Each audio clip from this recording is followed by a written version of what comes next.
Earlier in the course, we asked you to reflect on if your program was a business or not. And regardless of how you view your program, I hope that so far you've seen that there are a lot of concepts from the private business sector that you can really utilize in your OST program. In this unit, we are going to be talking about business plans. And in order for a program to meet level 2 requirements for QRIS in Massachusetts, you must have a business plan. This is for school age programs, out of school time programs, it's for center-based programs, and for family child care. Everybody at level 2 must have a business plan. So let's take a quick look at how that requirement is worded for OST. It's very similar for all the other groups as well. So as you can see, it says that the program has to have a written business plan. So that needs to include an annual operating budget and that it's used to guide planning, set goals, and make decisions.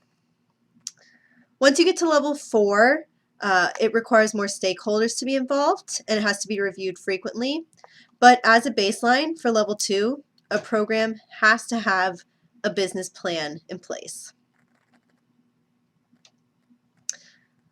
So as people are looking at QRIS, some of them have said, why do I need a business plan? My organization has been around for years. We have out of school time programs here in the Boston area that have been operating for 100 years. You think, why do I need a business plan now? That's for a new program. That's for somebody who's planning their organization or their business. But there is a lot of value in creating a business plan and revisiting it. So let's look first at a quick definition of a business plan. So a business plan is a formal statement of business goals, reasons they're attainable, and plans for reaching them. It can also contain background information about the organization or the team attempting to reach those goals. I'm going to warn you right now. Business plans look very different organization to organization. And that's because there isn't one set template necessarily, and it will just depend on the organization and what their business plan is. So here we have a list of some different pieces of a business plan that a organization might choose to utilize when creating their business plan.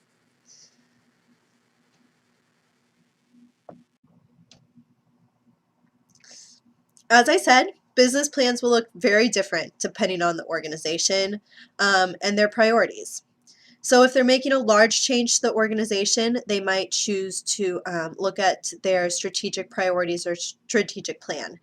The current financial status of the program will come into play here. If they are really struggling, then they will probably look a lot at fund development and financial projections and really look in that area. If there's a large project that they've recently started or completed, such as a capital campaign or building a new building, that will likely be included in their business plan. And if they're a new organization, it will look incredibly different because they're going to be starting from scratch and need to think about each different piece. The areas that are highlighted on this slide are parts that are really important for all programs, particularly when thinking about an after-school program or anybody in the out-of-school time field. So let's look at a few examples of how these look in real business plans that have been created for programs that are in the youth development field. First example we have here on the screen is the executive summary from Aspire Public Schools. And the executive summary is just a summary written usually by the executive director. It could be written by the group who's writing the business plan, giving just a really brief description of the organization and kind of the environment in which the business plan has been written. So I like this example because it shows in the fourth paragraph, that in the first 5 years it focused on a certain area and that it really establish itself as the premier provider of public school choice. And then it goes on in the fifth paragraph to say that now Aspire is at a strategic turning point with an opportunity to fulfill its longer term vision of improving education statewide. So this is great because this executive summary really lays out the environment and makes us, as the reader of this business plan, it allows us to understand where this business plan is coming from. Why did they choose to revisit their business plan now and rewrite it now? Because they're at a strategic turning point. So it's likely that this will be focused on really thinking about their new strategic priorities and how they're going to address those. So the executive summary, very important. It makes sense of why certain pieces will be included, why not, what the direction of the business plan is, and makes it just more clear to anybody who's reading it. Another piece that is vital, especially to organizations in the youth development field, is the mission, vision, and values piece. Because mission drives the work and the program, it really needs to be clear, written, and revisited so that it always drives the program's direction. We'll talk about this a little bit more, but it's really important that it's written in the business plan. Here we have a business plan from a Girls Inc. Local chapter of Girls Inc. of the Island City. And they do a great job of just being very clear very early on, their mission and vision, their position statement, their values, and they even include Girls Inc. National Girls Bill of Rights. So it's clear up front what the vision and mission of the program is. So anybody looking at this business plan says, all right, here is what's going to drive the rest of this business plan. I understand the mission of this organization, and everything that follows this should be tied back to this mission.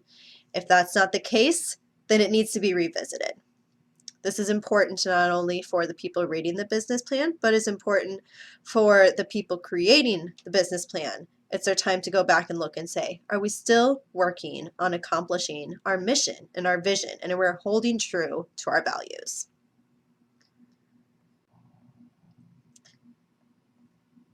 Here I have a great example of strategic priorities and also milestones and deliverables. I personally really love this example that the Girls Inc. of Island City had in their business plan.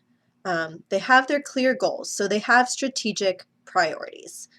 In their business plan, which we have in the course room for you to download and look at as an example, they are clearly looking to grow their program. So grow the number of girls and teens served by 39%. So that's very specific. And they have other areas that they're working on as well, but it is clear that their business plan is very much based with their strategic priority around growing.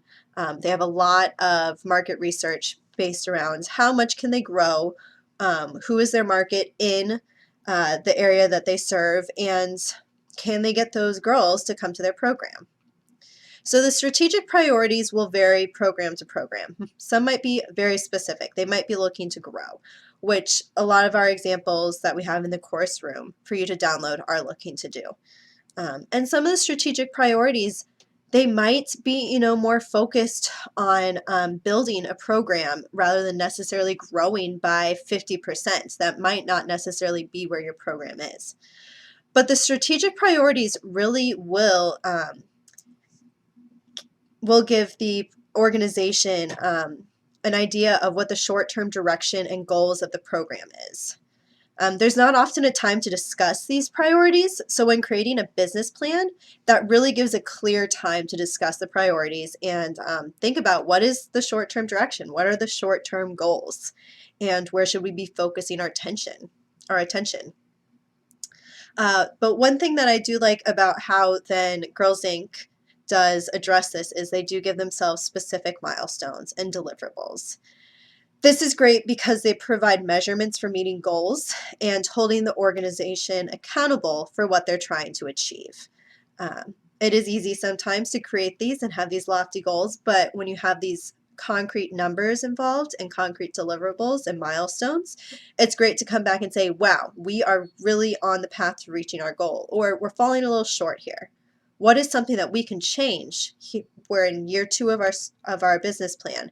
What's something that we can change in year 2 to really make sure that when we get to year 3, we're back on track?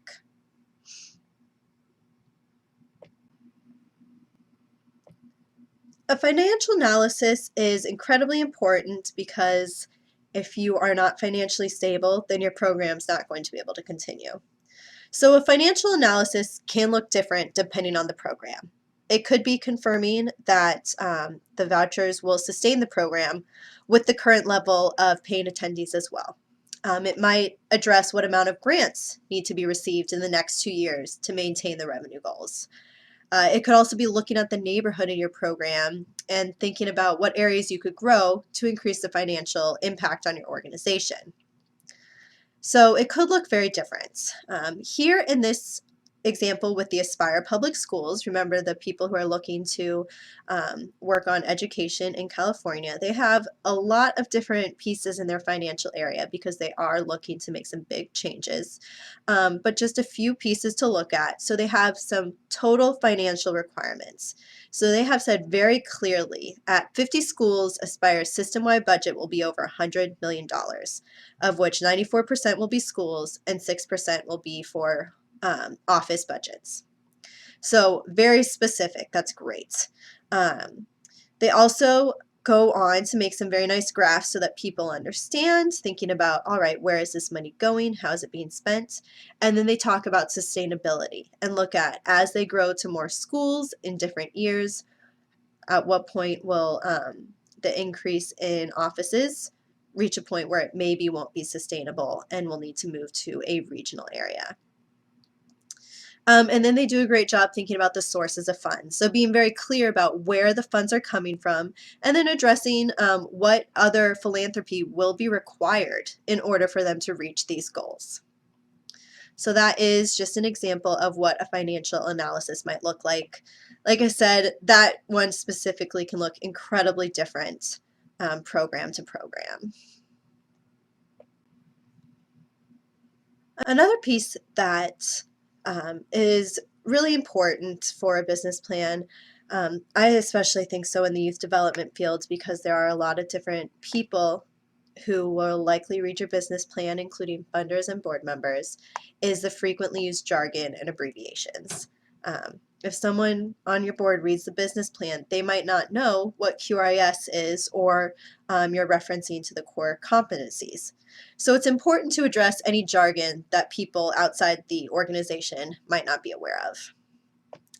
In the Girls Inc. business plan, they take the time to go through some of the Girls Inc. National Girls Inc. programs. So as they talk about some of the programs that they plan to utilize in growing their program, they talk about Eureka or Sporting Chance, so different things from Girls Inc. Nationals program. And so they explain in detail what they are. You really want to make sure that nobody gets held up in your business plan simply because they don't understand what the abbreviations or the jargon that they're using is. So now that we've gone over a couple examples and we thought about what generally a business plan is, and we've understood that it will look very different, but we understand that these are some of the pieces that can be included. In the course room, we have 3 examples that you can download and look over. I want you to just take 10 minutes. They're very long, so just take 10 minutes to briefly review one of the examples. If your organization has a business plan and you have an opportunity to get a hold of it and just quickly glance over it, please do so, and just to get your hands on something and look through the pieces a little bit more. When you come back, we're going to discuss why business plans are so important in an out-of-school time program and how they can be used most effectively.